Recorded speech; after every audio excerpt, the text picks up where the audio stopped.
2026 оны төсөвтэй холбоотой эдд асуудлууд бас байна. Лавлаж тодруулах асуудал байна. Бид нар ерөн зүгээр нөхцөл байдалтай нийцүүлж эдийн засаг төсөв санхүүхийн бодлогыг бол зүү гаргах учиртай.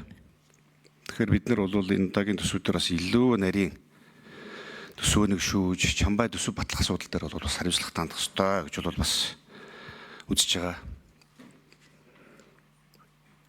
Зарчмын өнцгөөс бол асуудал хандах ёстой.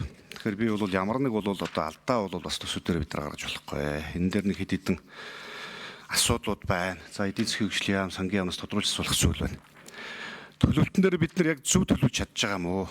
Төлөвлөлтөн дээр инфляцийг эх он 7% гэж тоцсон баг. Түүнтэйгээ уялдуулаа бид нар цалиусхийн нэмэгдийг бол 6% гэж тоцсон байгаа гэдэг. Гэтэл өнөөдөр инфляци өөрөө яг улсын хэмжээнд 9% болчиход байна. Улаанбаатар хотод 9.9% болчиход байдаг. Тэгэхээр үндсэндээ төсвийн бодлого өөрөө хэр зөв байна, эдийн засгийн бодлого өөрөө тийм байна л гэсэн үг.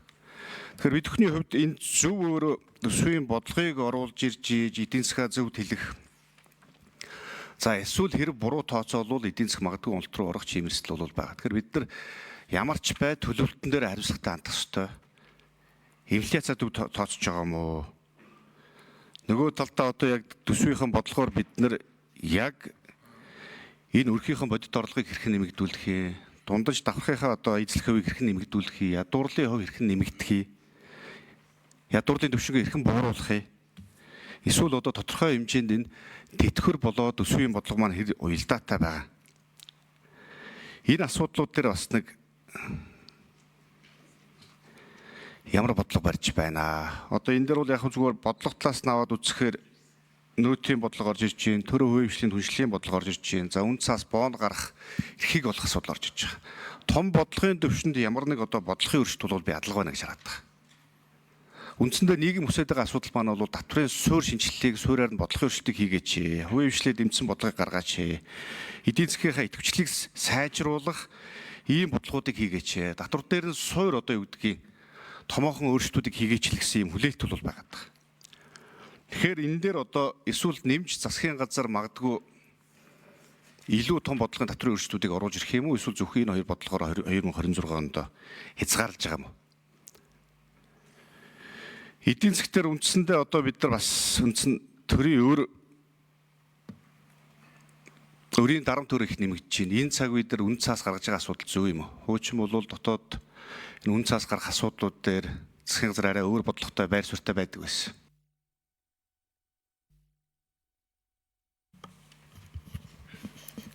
Ярил. За жоохон сайд микрофон өгье. За тэмүүлэн гишүүний асуултанд хариулъя. 2026 оны төсвийг засгийн газар байгаа их усүр боломжит төсвийн орлого за аль хэдийн энэ бараг 100 хуулиар төсвийг аль хэдийн одоо хуваарлцсан. За дээрээс нь жилийн төлөвлөгөөнд урсгал зардал 24% байх ёстой гэдэг. За мөн одоо төсвийн хязгаараар хүрээгээр одоо хоёр талдаа буурах ёстой гэсэн ийм маш олон хайчин дунд өөрөөр хэлбэл цаашдаа ийм олон хайчин дунд бол төсвийн бие даасан бодлогын орон зай маш багасж байгаа. Ийм одоо оны төсвийг төлөвлөөд улсын хурлд оруулж ирж байгаа. Ийм үед төсвийн бодлого төгс болсон гэж хэн ч хэлж чадахгүй. Төсвийн бодлого төдийгүй одоо эдийн засгийн хөгжлийн яамнаас оруулж ирсэн төсвийн хүрээг ч гэсэн одоо төгс орж ирсэн гэж хэлэх одоо боломж байхгүй. Гадаад нөхцөл байдал маань ямар байгаа вэ? За тийм учраас бид хамгийн одоо бага эрсдэлтэй төвшөнд төсвийнхаа тоонуудыг оруулж ирж байгаа.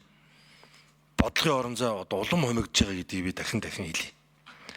За ингээд оруулж ирсэн төсвийн төлөвлөлтөнд дотор таны хэлсэн параметрууд яаж байгаа талаар би тоонуудаас нь дурдъя. За инфляцийн талаар эдийн засгийн хөгжлийн яам ярих ёстой. За эдийн засгийн хөгжлийн яамнаас оруулж ирсэн 7% гэдэг инфляц маань мөнгөний бодлоготойгоо нийцэж байгаа. Мөнгөний бодлогын 6 дээр нэмэх хасах 2 буюу 4-өөс 8 гэсэн ийм диапазон дотор бол багтаж байгаа нь. За дээрээс нь эдийн засгийн өсөлтийг мөн 5.7 дээр одоо ингэж дэмжиж мөн Монгол банктайгаа энийг уялдуулж орж ирж байгаа нь өөрөө мөнгөний бодлого, төсвийн бодлогыг одоо нийцүүлж орж иж байгаа бодлогын илэрлэл гэж харах хэрэгтэй. За төсвийн энэ олон хязгаарууд дотор цалингийн өсөлт, тэтгэврийн өсөлт маань энэ инфляцийг гүйцэж чадахгүй. Инфляцийг бас хэд их гүйцээж эсвэл давуулж тавих нь өөрөө дахиад эдийн засгийг одоо эрэлт талаас нь одоо өдөөх юм өндөр эрсдэл байдаг. За тийм учраас одоо хуулиар өөрөг өгсөн бидний хамгийн одоо нэгдүгээр харах ёстой тэтгэврэл бид одоо 6%-аар нэмж оруулж ирэх төсвийн орон зай энэ дотор байна гэсэн үг. За тийм учраас одоо цалин бол хөндөх ийм боломж орон зай бол байсангүй гэдгээ хэлье.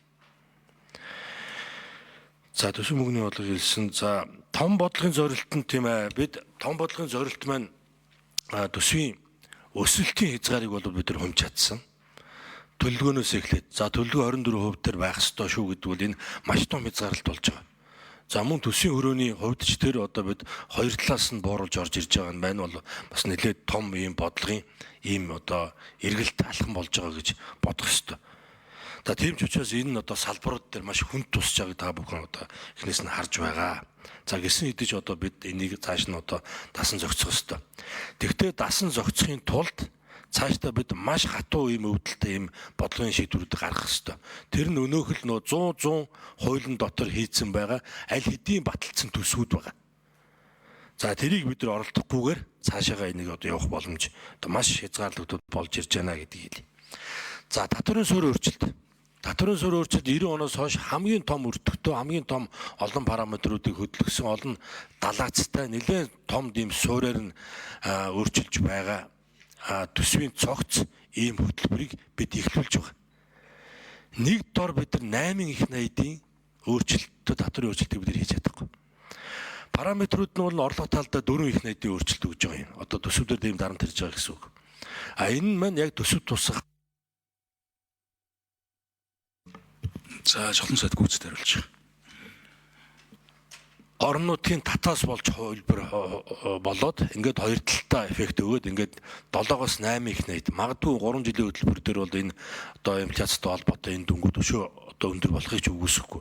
За тийм учраас 26 он дээр одоо орлого багасж байгаа гадаад нөхцөл байдал ийм хүнд байгаа үед бид нар дааж чадах хэмжээнд буюу за мөн нөгөө талаас хамгийн их эрэлттэй хамгийн их одоо саналтай байгаа энэ нөөтийн буцан олголтоор одоо эхэлж байгаа. За энэ нь бол одоо хоёр талын үр ашигтай нийт одоо мэдээж аж ахуйн нэгжүүд дээр мөн одоо тодорхой одоо арга хэмжээнүүдийг одоо мөнгөн суурьтай, аккурат суурьтайгаар шилжилт хийж эхэлж байна. За иргэд дээр одоо өрхийн орлогодоор бодтой дэмжлэг болохоор за дээрээс нь эдийн засгийнхаа одоо нөөтийн татварын суурийг бүртгэлийг сайжруулах талдаа бол энэ нэлээд үр дүнтэй ийм арга хэмжээ болно. За тийм учраас бид За тэмүүлэг шин тодруулах уу? За тэмүүлэг шин микрофон өгье. Би энэ төсвийн бодлого дээр ер нь төлөвлөлттэй чи алдаа байна л гэдэг асуудал яриад байгаа. Нэгдүгээр надад инфляцтай холбоотой асуудал эргэжил 7% байна гэдэг чинь бас л худлаа яриад байгаа асуудал ч байна шүү дээ. Өнгөрсөн жил та бүхэн ч өөрсдөө оруулж ирэхдээ энэ жилийн инфляцийг 6-аас 7% байна гэсэн. Гэтэл өнөөдөр одоо Улаанбаатар хотод инфляц бодит яг инфляц 10% байгаа тань. Улсын хэмжээнд 9% байгаа тань. Ийм болно гэдэг чинь өнгөрсөн жил бид нар төсөв баталж байгаад хэлж ирсэн шүү дээ. Бодит нөхцөл байдал ийм хүнд болох гээд байна. Тэр үед бид нар төсвийн бодлогыг зөв болгоё гэдэг асуудлыг хөндөж яригж гарч ирж ирсэн. Одоо өнөөдөр нүүрсэн дээр ч гэсэн аваад үзэл дээ. Та дахиад 90 саяар гэж тооцоол өөдрөгөө төсөөлөл гаргаад ирсэн. Үнэ яг харьцангуй далаар тооцсон байгаа. Гэхдээ чи эрд хүрэх боломж болцоо байхгүй болчиход байна шүү дээ. Алтны үн өөрөө 4100-аар авчлаа. Энэ ч нөрөө сайнны дохио биш. Эдийн засгийн нөхцөл байдал сайнгүй болохоор байна гэдэг зүйлийг бол гаргаж ирээд байхад энэ дээр нэг жоохон бодтоор хандаж болдоггүй юм уу? Энэ тооцоолоо зөв хийж болдоггүй юм уу? Инфляцаа зөвөр тооцож болдоггүй юм уу? Эдийн засгийн өсөлтийг За жолон сайд микрофон өгье. За энэ инфляцийн тооцоол дээр эдийн засгийн хөгжлийн яамныхан дугаараарай. За инфляцийн тооцоолдыг философик тэмүүлэнгийн шүүнээ бас нэг ингэж ойлгочих хэрэгтэй шүү. Одоо Монгол банкны одоо мөнгөний бодлогын төсөөлөл яриад нь. Тэгэхээр энэ төрөөс инфляцийг онилж байгаа бодлогын зорилт маань өөрөө за хойдон бид инфляцаа алдах нэ, тэд болох нэ, 10 болох нэ, тэрээр нь 10-аар нь тавьчихъя гэдэг ийм тооцоолол биш шүү дээ. Энэ чинь зорилттой төвшин байхгүй юу? Одоо Монгол банкны 6% голчтой зорилттой төвшин диапазонд одоо нэмэх хас 2-4-өөс 8 гэж байгаа. Бид мөнгөний бодлогынхоо одоо бүх одоо хэрэгсэл зорилт бүхий л боломжуудаа макропруденшл ерөөсө бүх бодлогуудаа энэ рүү чиглүүлнэ гэдэг ийм зорилттой төвшин баггүй. А зорилттой төвшөндөө хүрэхгүй гүйцэтгэл ямар гарах бол дараагийн асуудал. За тийм учраас одоо засгийн газар Монгол банкнд 6% голчтой гэж үзэж байгаа бол засгийн За гүйцэд хариулж. инфляцийн голч нь 7 байх нэ. За энэ рүүгээ бид нар одоо бодлогоо чиглүүлнэ гэдэг ийм зорилттой төвшин баггүй. Тэрээс чинь гүйцэтгэл биш. Өөрөөр хэлбэл мөнгөний бодлого хатуу төлөвтэй хумж орж ирж байгаа. За тэрнтэй ижилхэн бид ерөөсөө яг төсвийн хүрээнд дээрэж ирсэн одоо бүх тоонуудаа хоёр талаас нь хумж орж ирж байна. Зардлаа хумж орж ирж байна. Орлогоо хумж орж ирж байна. Ингээд мөнгөний хатуу бодлоготойгоо бид нар нийцж байгаа зорилттой төвшнөрөө фронтороо цуг явж байгаа байхгүй юу? Гүйцэтгэл бол тусдаа гарна. Гүйцэтгэл одоо яг диапазон дотор гарсан уу юу гэдэг бол дараагийн асуудал юм аа. За нүүрсэн дээр бол одоо засгийн газар ажил хийлгэж байгаа. За энэ жил бол ер нь 80-аас 85% хооронд гарна. Тэгэхээр 5 сая тонны зөрүү байгаа юм. Сая бид одоо түүхэндээ хамгийн өндөр буюу 8 сард 8.5 сая тонн дангаараа гаргалаа. Дангаараа.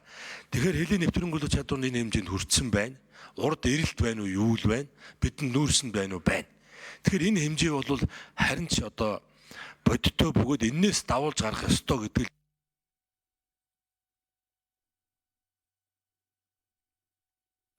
За жохлон сайд микрофон өгье. За алт бол яг төсөв мөнгөний бодлого валютын нөөцдөр бол арай өөр гүйцэтгэдэг юм байгаа. Нүүрстэйгээс бол арай ялгаатай. За нүүрсний бодит хэмжээ, алтны бодит хэмжээ хоёр бол төсөв дагсан эдийн засгийн одоо дэмжлэг эдийн засгийн өсөлтийн энэ бүүст их дээрээ бол одоо алтан нөөц талаараа валютын нөөц талаараа илүү их дэмжлэг үзүүлнэ. За нүүрс нь бол цэвэр эдийн засгийн тээвэр логистик уул уурхай гээд маш олон салбараар шууд бус замаар эдийн засгийн өсөлтөнд дэмжлэг үзүүлдэг юм байна. Тэгэхээр алтны хувьд бол 20 тонн гэдэг бол бас тийм бидний хүрч чадаагүй хязгаар биш. Бид нар хамгийн максимумд 24 хүрж ирсэн. 24 хүрж ирсэн. Сүүлийн жилүүдэд нэг 15-аас дөнгөж давж байгаа. За тэгэхээр энэ жил одоо нэг 7-8 орчим гарч байгаа юм байна. За ингээд нэг 3-4 үлрэлт бол нилээдгүй бас энэ нэмэгддэг. За Монгол онгийнхын байвал энэ хэмжээгээ энэ жилийн гүйцэтгэлээ хэд байгаа нь тэр уул уурхайхан бас энэ дээр нь хэлчихээрээ 7-8 2 доо. За тэгээд хойд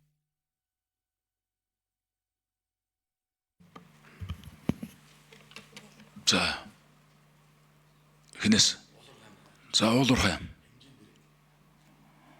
8. За гишүүний асуултанд нэмж тайлбар өгье. Хажууд дээр ирсэн хэлгийн амуулрахаан бодлогын газрын дараа нэмжсэр.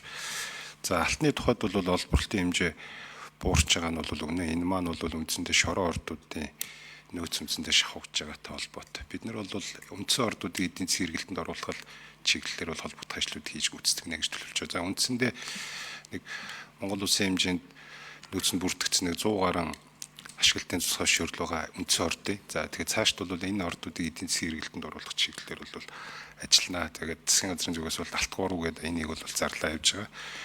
Энэ үрээндээ бол ажлын төлөвлөгөөнүүд гаргаад бол ажиллаж байгаа. За тэмүүлэн гишүүн тодруулъя.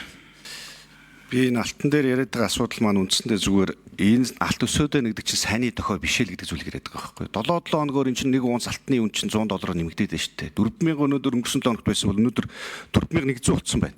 Цааштай чи хэд хүрэхийг бид нар тооцоож мэдэхгүй болчиход байдаг. Наад алтны чинь бүх нөөцийг бүрдүүлж байгаа үндсэн 4 улс буюу энэ Хятад, Америк, Герман, Итали эдгээр чинь бүгд өөрсдөө алтныхаа нөөцийг нэмэгдүүлээд байна шүү дээ. Энэ чинь сайнны дохой биш дээ. Эдийн засгийн хямралын дохой байхгүй. Тэгэхээр бид нар ийм нөхцөл байдал дээр эдийн засаг өөрөө дэлхийн түвшиндээ докторгүй байхаар байна. Инфляц нэмэгдэхээр байна. Долларын чинь ханш бол ингээд унахаар байна гэдгийн зүйлүүдэр ч гэсэн бид нар дүгнэлт хийгээд өсвөө нэг жоохон чамбаа хийл гэдэг асуудал яриад байгаа шүү дээ. Гэтэл үндсэндээ одоо өнөөдөр долларын ханшиг ч гэсэн харалтаа 3600 болцсон. Энэ зах зээл дээр доллар нь өөрөө олтгоо болцсон. Дэлхийд даяар долларын ханш унаад хахад манайд энэ долларын ханш өсдөг ийм уруу хамааралт дуусаар гэж бараг байхгүй шүү дээ.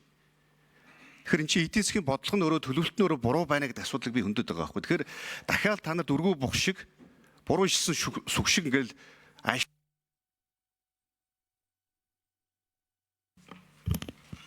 За үг хэллээ. Бүр доо гişin микрофон өгье.